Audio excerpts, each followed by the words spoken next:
नमस्कार, आप देख रहे हैं जिला टॉप देशी खबरें। विक्रमगंज का अनुमंडलीय अस्पताल आजकल अपनी चकाचौंध के लिए सुर्खियों में है, जहां रोहतास सिविल सर्जन ने आकर के इस खूबसूरती की सराहना की। ना सिर्फ सराहना की बल्कि इस खूबसूरती के लिए स्वास्थ्य प्रबंधक अशोक कुमार और उपाधीक्षक डॉक्टर ओम प्रकाश को सम्मानित करने तक की बात कही। उन्होंने कहा कि मैं मानता हूं कि ये ज़िले का सबसे खूबसूरत अस्पताल हो गया है, लेकिन यहाँ और भी कई व्यवस्थाएं हैं जिसे बेहतर करनी है।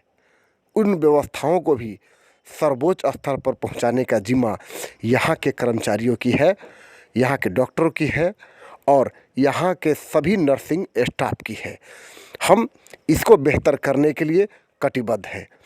बता दें कि विक्रमगंज का अनुमंडलीय अस्पताल आजकल बिजली की चकाचौंध रोशनी और फूलों की क्यारियों में विभिन्न प्रकार के खिले हुए फूल मरीजों को अपनी ओर आकर्षित करते हैं। जो यहाँ स्वास्थ्य सेवा में सुधार के लिए आते हैं, वो इस खूबसूरती को देखकर इस कदर प्रभावित होते हैं कि उनके रोग में बहुत ही सार्थक ये मैसेज देता है, जहाँ सुकून के पल वो बिताते हैं। यहाँ बहुत से फूलों को लगाया गया है। हर्बल उद्यान जो है इसका मुख्य आकर्षण है। इस हर्बल उद्यान में विभिन्न प्रकार के हर्बल पौधे लगाए गए हैं, जिसकी चर्चा जो भी अधिकारी आते हैं वो करते हैं।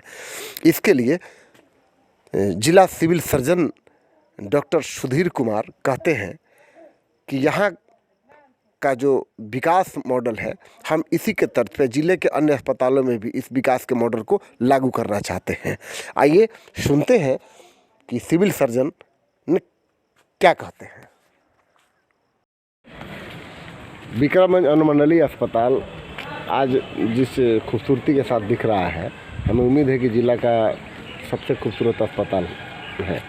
इसमें कोई मैं आपकी बातों का समर्थन करता हूं।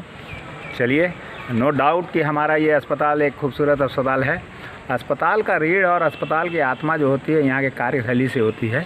तो डेफिनेटली यहाँ हम लोग फूल तो लगा दिए हैं, बहुत बढ़िया।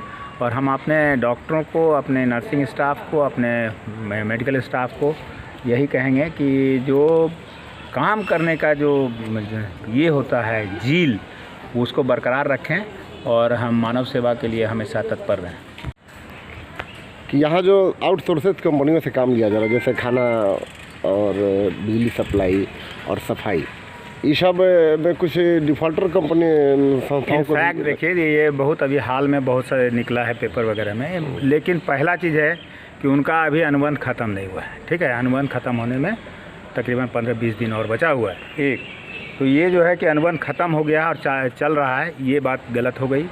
अब दूसरा रहा कि वो जो ब्लैक लिस्टिंग का बात कर रहे हैं, तो हमारे यहाँ से कहीं पहले जब दिया गया था उनको, तो ब्लैक लिस्टिंग नहीं। अब कहाँ ब्लैक लिस्टिंग हुआ है, ये न्यूज़पेपर के माध्यम से ही पता लगा कि फलाना जगह उसका हो गया। ये उसका अनुबंध अभी रहा खाने पीने का बात का, तो बिहार सरकार का शायद पार्लियामेंट असेंबली से ये ले लिया गया है निर्णय कि खाने पीने का हेल्थ ये में महकमा में जो खाने पीने जहाँ का भी रहेगा, वो जीविका माने दीदी कैंटीन चलाएंगी। तो इसलिए अब वो पोर्शन भी धीरे धीरे ख़त्म होगा और इसलिए माने सरकार एकदम कटिबद्ध है कि किसी भी तरह भ्रष्टाचार का यहाँ कोई रोल नहीं होता है। आपके एक ही जनरेटर से अनुमंडलीय अस्पताल और पीएचसी दोनों को सप्लाई किया जाता है। इस पर जबकि टेंडर 2 जनरेटर के लिए है। इस पर क्या ये तो मेरे संज्ञान में अभी आया है, मैं फिर भी इस पर देख लेता हूँ कि ऐसा क्यों हो रहा है। अगर एक ही हो रहा है तो एक ही का पेमेंट होगा, दोनों का पेमेंट नहीं होगा। Very simple.